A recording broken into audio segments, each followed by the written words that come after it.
Yo, this is Eternal Plays Pokemon White. So we are continuing here in the post-end game of Pokemon White, and now we're going to take a trip inside the stadium and court to see what the sports people are up to in the world of Pokemon. Because if you've been here while you came to Driftveil City the first time, these trainers were decent fighters, you know, to get some XP and all. But now, after the post-end game, even these sports people have leveled their Pokemon quite a bit, and now there can be actually quite of a challenge. Let's see what they're made of. So this is the sports stadium with all, you know, the American football. We have some dancers, we have some youngsters, we have some old guys. Well, let's check out what these guys are up to. Power! I will win! My superior power can blaze any trail! Well, let's see what you can made of then. American football, let's see what you're good at Pokemon. We're going against Linebacker Dan with 3 Pokemon. The first will be Lickitung. Yeah, another Generation 1 Pokemon. This is great. Look at the level of 66. My Samurott is 8 levels lower, and it was just recently leveled up a lot. So, well, you just have to wait through it. Now, Lickitung is a bit of a tanky Pokemon, so I'll go with Surf here instead of Revenge. I am faster though, so that's why reasons why Surf is better than Revenge. Surf goes about Hop. Ring out from Lickitung. Wow, that's a lot of damage. Actually does more damage than my Surf did, so this is actually a bad thing for Samurai here. But then again, I am kind of, you know, confident I can still win this, but it's just Power Whip. It's super effective because it's a grass type move, and Lickitung crits as well. Samurott beaten by Lickitung. Unfortunate, but we will go through it. So let's just switch it in with Archeops instead. Archeops in. Archeops has changed a bit now, because since I got the Earthquake TM, I decided to take away Acrobatics. Rex is indeed good, but the power of Archeops is in the Fly. It's better than Acrobatics, so... And there's a lot of trainers as well in the post-end game that have a lot of held items, and that means Acrobatics won't be very damaging, so... Rock Slide is damaging still though, because he's a rock type Pokemon, so Archeops will do that, and takes down Lickitung. Good job. Now let's see, our next opponent will be Conkeldurr. We're now going to face off against a Pokemon already in Generation 5. Yeah. Timber's fully evolved Pokemon, Conkeldurr. Level 66. Will be tough. No Rock Slide this time, because he's strong against that, but we'll go with the Fly. Let's flap in the air with Archeops. Should be a damaging. Conkeldurr will try to respond with Stone Edge, but that won't work because I'm not even there. Well, I'm now coming down on him. Fly. How much will it do? 2/3 about. Stone Edge, this is gonna damage me a lot. Might even KO me here. It does. It's just too strong against a flying type Pokemon. It's really bad, but that's just how it is. So this is kind of getting tough, but we'll be doing fine. Let's get in Scrafty now. So Scrafty, come on in. Okay, so Scrafty, just I think it will be enough with the Brick Break. Scrafty is faster than Conkeldurr. Conkeldurr are slow. Brick Break does not do the job, and here comes the Hammer Arm. Did I underestimate me? Wow. Wow. Okay. Sorry guys, that was really bad play of me. I mean, I just totally underestimated the Conkeldurr. Well, Sim is there then. You were my hero in Elite Four, taking out 3 Elite Four members. Cut should be fine. Low health should be fine. Yeah, it does. Conkeldurr goes down. Sim is there. You are a hero.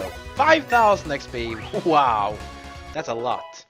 Sim goes straight to 59. Next up will be Darmanitan. Oh, why did Samurott faint? That was really bad.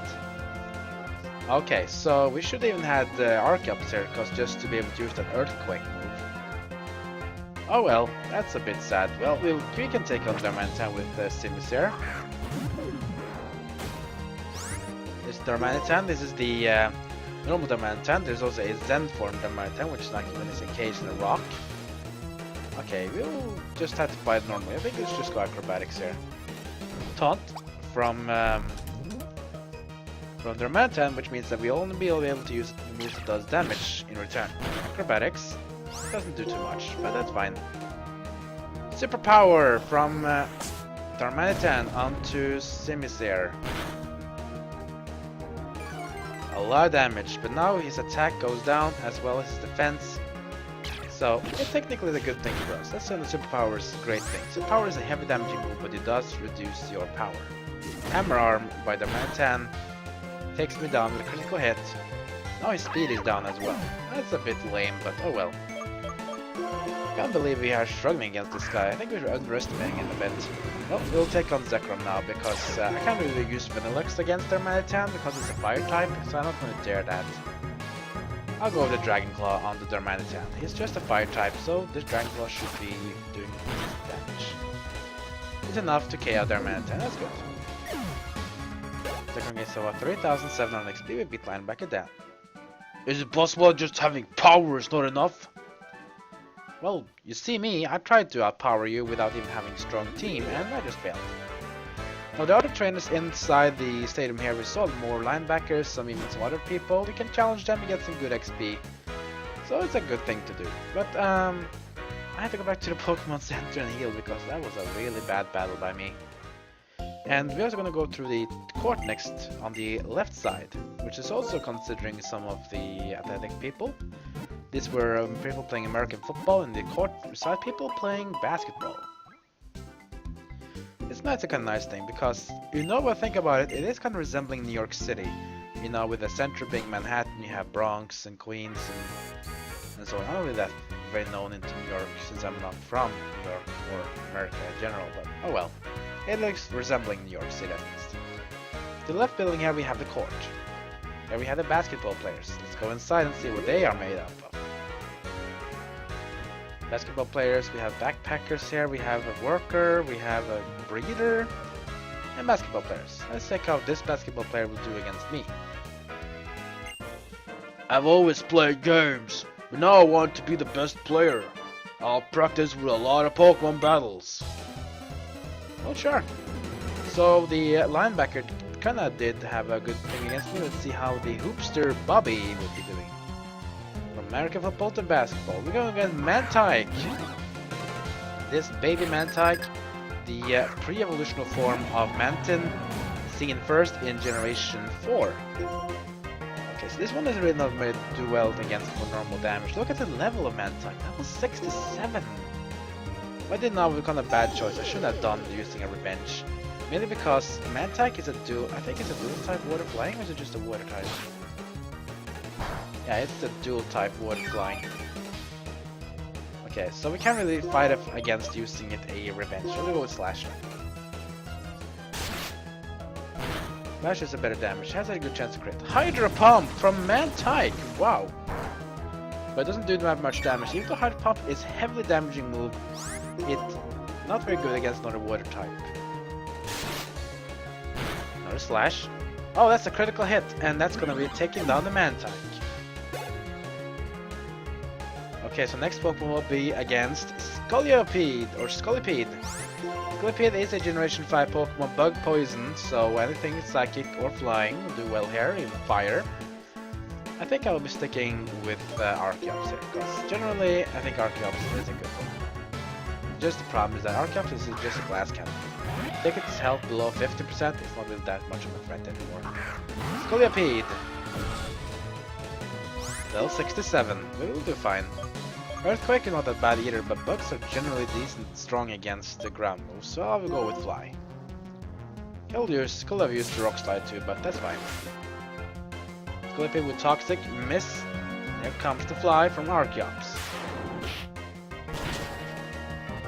Let's see how much I do. It's a 1-hit KO. Good job, Archeops. That Scolipede just took a beating, and that's very well done. You beat Hoopster Bobby. Ugh, I missed the goal. I was blocked. Well, maybe you should focus on Pokemon, not playing your game all the time. That sounded kind of funny. Should we do another battle while we're here? We can. Let's try this guy. No matter how much I sweat, I won't smell sweaty. Well, it's good for someone. I have seen someone who smells badly without sweat, and people who sweat that doesn't smell. That's a kind of cool thing. Oops, John this time. He has 2 Pokemon. The first will be Stoutland, the fully evolved version of Lillipup. And this bearded dog will face off against my Samurott. So I think I still stick with Surf here, because I think it's a better choice for Samurott. Retaliate from Zinzolin. Does pretty good damage. Oh, it's a crit as well. That's unfortunate. Well, it's a good damage move, but it does even better if we had a KO Pokemon, so that's fine. I'll go with Scrafty. Scrafty is good here, so I'll give him a high jump kick. Just don't miss, please. Giga Impact missed. Nice job. Giga Impact is kind of the same as Hyper Beam. It's just a physical version, while the Giga Impact is a physical and Hyper Beam is special attack. Good job, Scrafty. Let's take the Brick Break. Giga Impact again. It's a very powerful move. It's a 150 power move. But Brick Break lands, and that's going to take care of Stoutland. Good job, Scrafty. We beat Scrafty's level 60. And Archeops is level 60 as well. Our team is getting strong. Next up will be Gigalith. Yeah, we have seen this before. That little rocky Pokemon we faced in the past. Yeah, this is his evolutional form to the max. Gigalith. Heavy Pokemon. That Rock'n'Rolla is really changing a lot. It's a very defensive Pokemon, so even fighting moves won't really do much. We can try though. Brick Break. It's effective. Yeah, it doesn't even take him half. It takes about a third. Stone Edge, powerful rock type move. Not very effective, but it is strong enough to take down Scrafty with a low health. Let's see the power of a special attack though. Let's get in Vanillux against the Gigalith. Hopefully I'll be faster. I should be fast. Gigalith is extremely slow. I'll go with the Ice Beam. Ice Beam pretty much never fails for me. Doesn't super effective though. Oh, but he's frozen! Oh wow, talk about luck. Frozen solid. Yeah, I forgot that ice is not super effective against rock, but that is because Gigalith is only rock. If he were rock and ground, he would have been super effective. Well, let's go with Ice Beam again. Let's finish him off. That frozen Gigalith goes down. Oh, that's too bad, but I'm liking it. And we beat Hoopster John. A healthy sweat. Boy, am I glad I'm an athlete. Well, you can say that. Okay, we took some beating here after all, but that's fine. At least we got to visit to see how the big stadium and court is. And basically trainers are kind of switching off every day or something, so you can come back here quite often to challenge trainers. That's kind of a cool thing. Or I can't even remember. I think trainers at least are switching out a bit, so just come back and forth to get a lot of training experience. But now we have to go back on track to find the remaining 7 sages. Because even though it's not an don't need to do it, it's not a mandatory thing. It is optional to find them, but we'll just do it. It's a cool thing to do. And we have a lot of stuff to do in this post-end game as well, before we even go to Elite 4, because I think that'll be the last thing I'll do. They'll be tough. So I want to finish off my Let's Play of Pokemon White by fighting Alder in the Elite 4. Well, let's go look for the next 7th sage while we're at it. The next 7th sage is located in Driftveil. Yeah, let's go there. Do you remember when we were in Driftveil and Clay said that no, you are not able to fight me in the gym? Yeah, well, what if we go back now again and do the same thing we did in the past by going back to the cold storage? The reason we want to do that is because, do you remember when we were in the cold storage and we found a certain sage in the container in the bottom there? Yeah. So that 7th sage we faced before, Zinzolin, he is there again. Now we just have to go through all this puzzle thing again. I want that item though. When I get item, I have to go like here and down there. TM55 Scald. Not a bad move. Cool thing about Scald is a water type move, and it gives a burn. Yeah, it's basically dosing of hot water onto the enemy. Let's just go through this place. This. Look up here. We'll face off these trainers. We're just gonna go through like this. Not up here though. We have to go in here? Remember, this is a container where we fought the Team Plasma guys for Clay before we got to challenge Clay's gym. Let's check who is inside here now. Aha! It's Zinzolin! So you returned. You're an odd trainer. Alright, I got time enough to satisfy your curiosity. Breathing. Having a heart that beats. That is a simple existence and nothing more for a living being. That may be the definition of living, but I don't think that defines life. Oh, really? The experiences of joy and suffering are a vital part of being alive.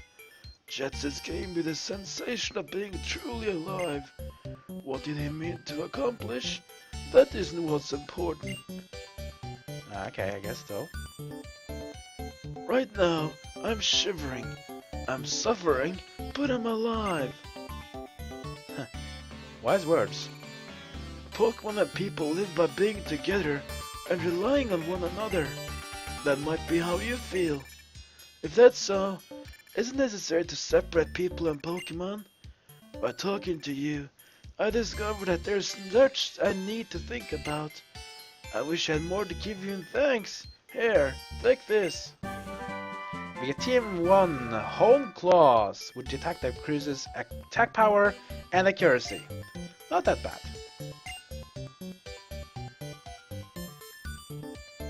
My Lord N said he wanted to make Pokemon perfect. But even if the relationship between Pokemon and people stayed as it is now, Pokemon can aspire to perfection. And here he is. Indeed, I'm an officer of the International Police, and I demand to hear you all about human plasma. It is too cold and I'm already tired of shivering in here. If you give me some time to think, I'll tell you what I know. So, take me with you. Thanks many times over. Now that is notwithstanding, there yet remains but 2 of the 7 sailors still alive. The thought that they are complimenting, the hopes they are anticipating. These are what I want to know until our next meeting. Looker is funny. Oh well, at least we found Zinzolin. That means we only have 2 more sages to find. We found 4, 2 more to find. Yeah, Jetsis is kind of sage too, but you already know what happened to him. We battled him, and then he just vanished. He was captured by Alder and by Charon, and then he just, vanquished into thin air. Oh well, that can be life sometimes, I guess. Anyways, that's gonna be the end of this episode. We have been checking out the baseball court and the basketball court and the big stadium for American football. And now we're gonna look for more 7 sages in the next episode and see where we can end up with. That's gonna be cool at least. So in the next episode, we're actually gonna go to the Chargestone Cave. Yeah. Let's go back to go to the Chargestone Cave and to find the next member of the 7 sages. That's gonna be what we're gonna do in the next episode. So as always, if you have any feedback for me, put a comment below. If you want to talk about this game, put a comment below. If you enjoyed this video, leave a like though. And well, that's gonna be it for now. So oh yeah, of course, as always, remember to subscribe, people. Please subscribe. Help my channel grow. And that's gonna be it for now. So I'll see you guys next time as my story of Pokemon White do continue with this next battle. See you guys.